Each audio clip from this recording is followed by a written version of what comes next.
Nah, selama 3 bulan diharapkan tim ini akan bekerja maraton. Kami sudah sepakat seminggu sekali kita mengadakan rapat rutin, pertemuan lengkap. Polri tentunya selalu terbuka untuk menerima perbaikan, menerima evaluasi. Seperti Pak Yusril, karena harus mengikuti acara pelantikan di istana. Kemudian Pak Jenderal Badrudin Haiti, paling senior, mantan Kapolri, dan sebelah saya Pak Jenderal Idham Aziz, juga adalah mantan Kapolri. Nah, kami rapat bersepuluh, dan insya Allah mungkin minggu depan atau apa akan ada tambahan 1 orang, ya, ibu-ibu. Nah, belum saya sebut namanya. Ini untuk melengkapi sesuai dengan harapan Presiden supaya ada keterwakilan perempuan. Maka nanti jumlahnya tim ini 11 orang.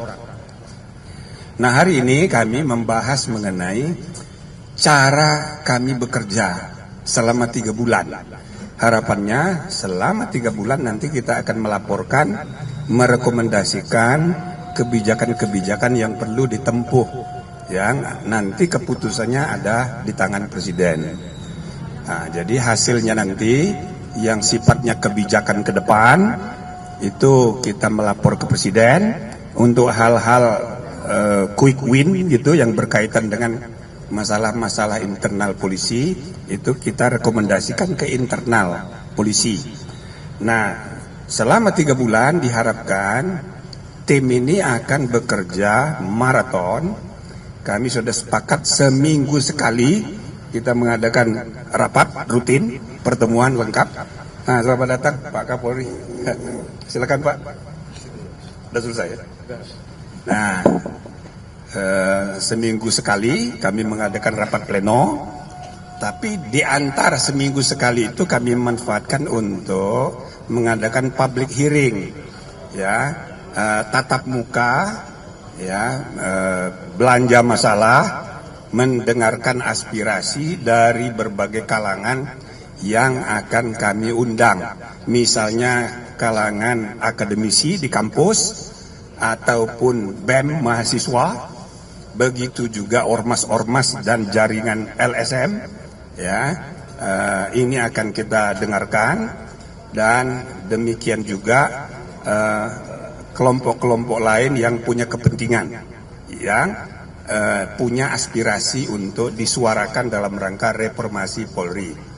Nah, dalam minggu ke depan ini, sebelum pertemuan hari Kamis yang akan datang, hari Kamis yang minggu depan kami akan rapat lagi. Tapi Kamis yang akan datang, sekarang Senin, Selasa, Rabu, hari Kamis diharapkan kami sudah mengadakan public hearing pertama.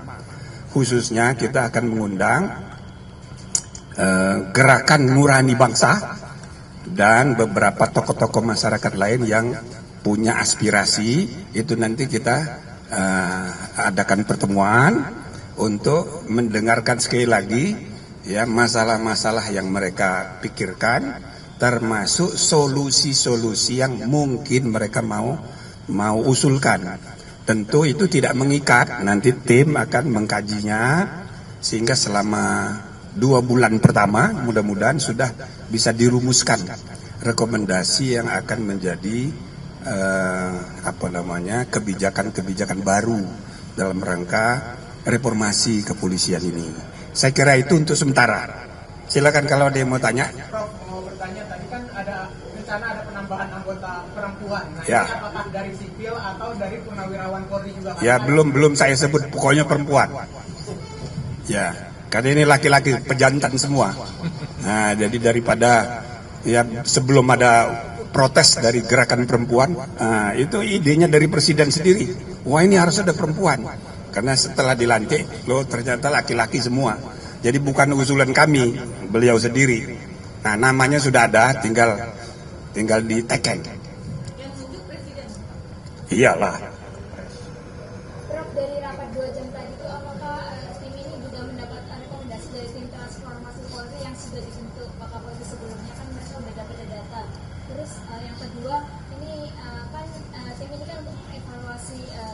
lembaga kepolisian ya, dan di sini ada Pak Kapolri sebagai salah satu timnya. Apakah masuknya Pak Kapolri di sini untuk menjembatani agar masukan-masukan itu tersampaikan dengan baik atau bagaimana? Iya, salah satunya gitu manfaatnya.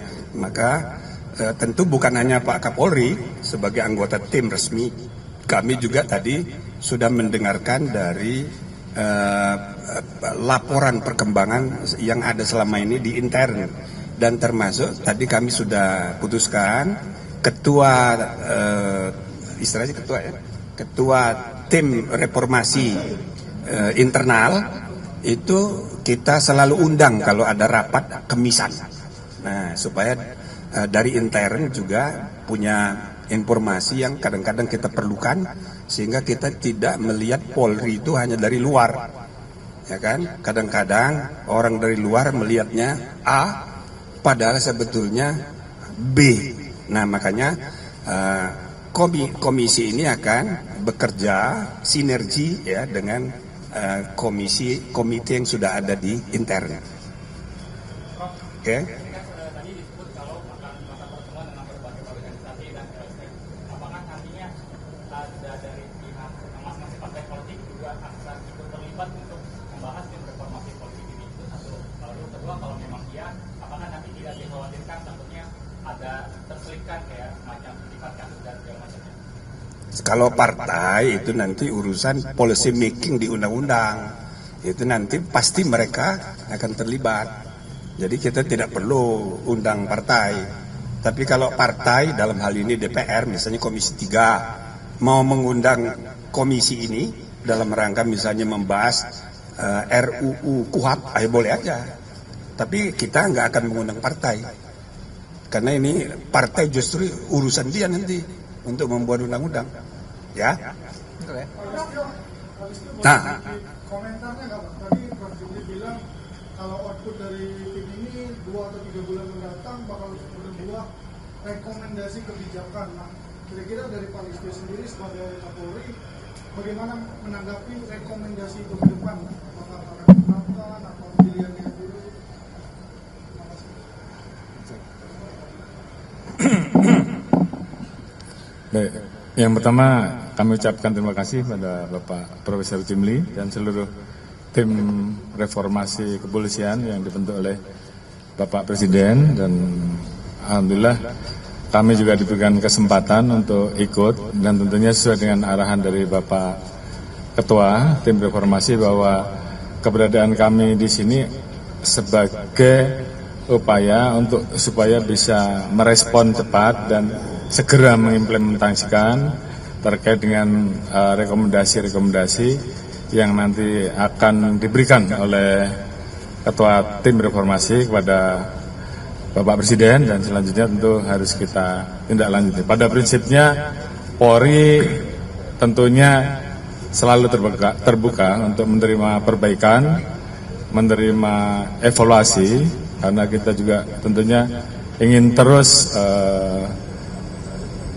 mewujudkan performa Polri sehingga Polri ini betul-betul bisa menjadi institusi yang mewujudkan apa yang bisa diharapkan oleh masyarakat. Khususnya kita memahami bahwa Polri adalah buah kandung reformasi, sehingga tentunya harapan masyarakat pasca reformasi bisa ditindaklanjuti oleh institusi Polri. Terima kasih.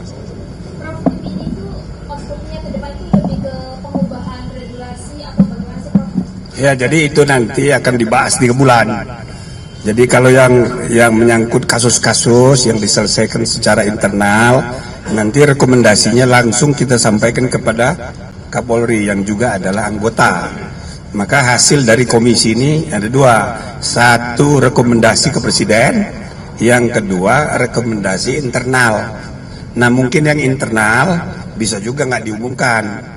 Tapi intinya apa yang tadi disampaikan Pak Kapolri, tadi sudah dia tegaskan juga tadi di dalam rapat, bahwa Kapolri bersifat terbuka, adaptif untuk merespon ya hal-hal yang perlu untuk perbaikan, ya itu akan dilakukan oleh Polri.